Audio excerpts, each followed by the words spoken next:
هنرمندان عزیز ویسی و امید بالابان سردان باجر دهوکی کر و الکانال بین بوله مهوان و دلخوشی خود در برین و بحث چند دنگو باسیان خون هنری کرد جبو پتر پیزانین افر مندافق و تماشا بکن کاش بو چمرم سردان باجر دهوکی کریا و کانال بین.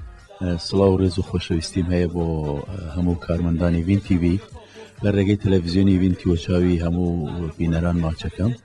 من امرو هاتم زور خوشحال که سردانی تلویزیونی وین تی وی کرد که لنزیک و کارمندان ببینم بو ماده کاتوین بو اتحاق لگل کاغ امید بالابان ایشه کی تازه ما کردو لکن کاغ امادی هیوادارم بمزوانه کم تصویرو هم بصوت و بدنگی و رنگش بیت خدمتی بینران و جگه رزامندی همیان. دلی هزار و لریش دینی، دلی هزار و لریش دینی، گانیا کنیر. اما او یک گورانیه لگل کابومیت کردومانه دو کلیپی تریشم کردو کلیپی تازه یکی لگورانی خان گورانی کرماشان بو که هم با فارسی و کردی اوام کلیپ کردو لرگی لکرماشانه کاک سلیمانی رحیمی کلیپی و کردوم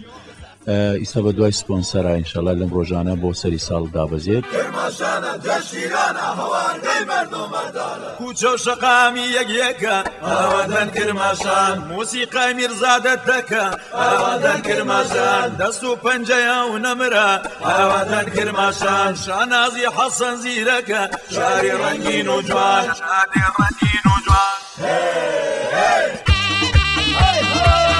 گورانی کیچم له هندوستان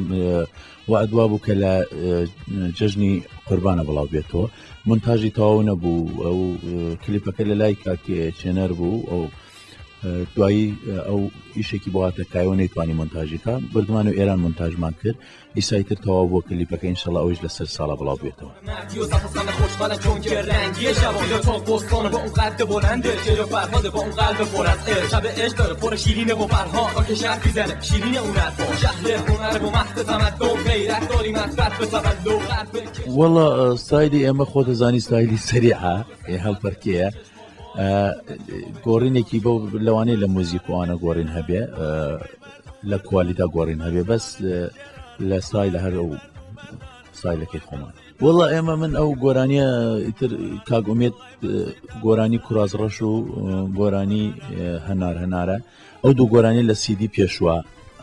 سی دی هرزانه او دو گورانی او کردی بوم ام گورانیم پیدا که موسیقی من بوب کوانا گورانی که بدلو حزیله بو وتم اگر حزل ليتي خو توجدو كوبلا بخانه يتر او بريار برنامج دا فيكو قراني غريب غريب جاي غريبا وسري سال من شش اهنگ ميا اهنگ كان شل دقه على هوليرا يكي الاهنگ كان كيشتر ساعات حود بوهشت ولا تركوكا لا نو يتر اهنگ كان دس بيكاتا سي شو سری سال و هنگانم هیا دو کلیپش انشالله بیت بردست همون لایق ببینن من زور سپاسی کانال وین تی وی کم تا جاروبار بینم کلیپ کان من لرگی آن و بلاوی تو براسی اما هم گورانی بیجو تلویزیون اما تواوکری یکین ایو اگر دنگ و رنگی اما نگین بینران اما کس نزانه هیچ مان کردو ایش مان کردو یعنی اما زور سپاس آنگین که کلیپ کان من دا آوازیانن یو دارم جای همون لایق بیش کان شوه و ایمانا شوه دستیان گرتو پول کراز کوه شوه و ایمانا شوه دستیان گرتو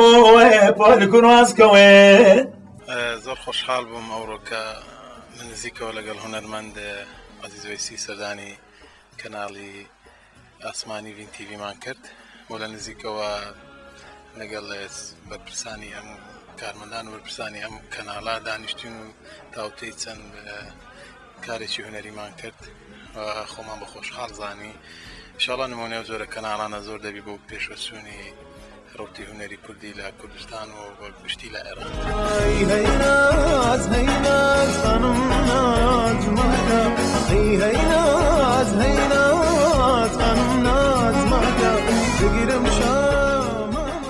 بەڵێ ئێمە بە کارێکی هونەری هاتین بۆ دۆک و دەمێکە حەزمان لەوە دەکرد کە لە نزیکەوە ڤین تیڤی بینین و بارەکەکەیان ببینین باشمان زانی دیارە پێشەوەی کە داوام شتیوە تاوابی فریا کەوتین هاتینە خزمەتیان سەردانمان کردن و خۆشحاڵیەوە لەگەڵ برادران و برپرسانی ئێرە دانیشتین و چەندین قسەمان کرد دەربارەی سیدی هونەرمەندان و کلیپکردنی هونەرمەندان پێم وایە لە داهاتووە کەناڵە دەتوانی کاری باشتر بکە بۆ هونەرمەندان و هونەر دۆستانیش کە گوێکردبوون و بینەرانی هونەرمەندانیش بە جۆرێکی جوانتر کاری هونەرمەندان ببینن. بەڵێ دیارە من و کاک عەزیز دەمێکە هاوڕێین جگە لە کاری هونەری بەدەر لە کاری هونەری هاوڕێن و بێکەوەینە بۆیە پێمان باش هەردووکمان وەکەوەی کە زۆر جار بەیەکەوەینە و لە وەکو باسم کرد دەر لە کاری هونەری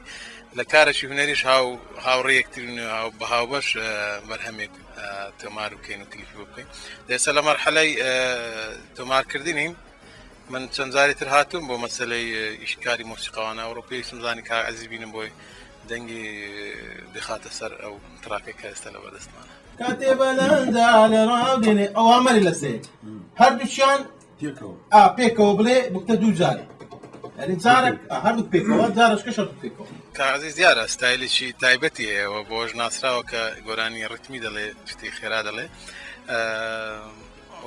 منیش خۆم لەوە دەبینمەوە دەتوانم با بڵێم بە هاوکاری کاک عەزیز لە بەرهەمێکی وا بەیەکەوە بە هاوبەش شتێک تۆمار بکەین. ئەوەی دەمێنێتەوە لێرە بڵێم سوپاسی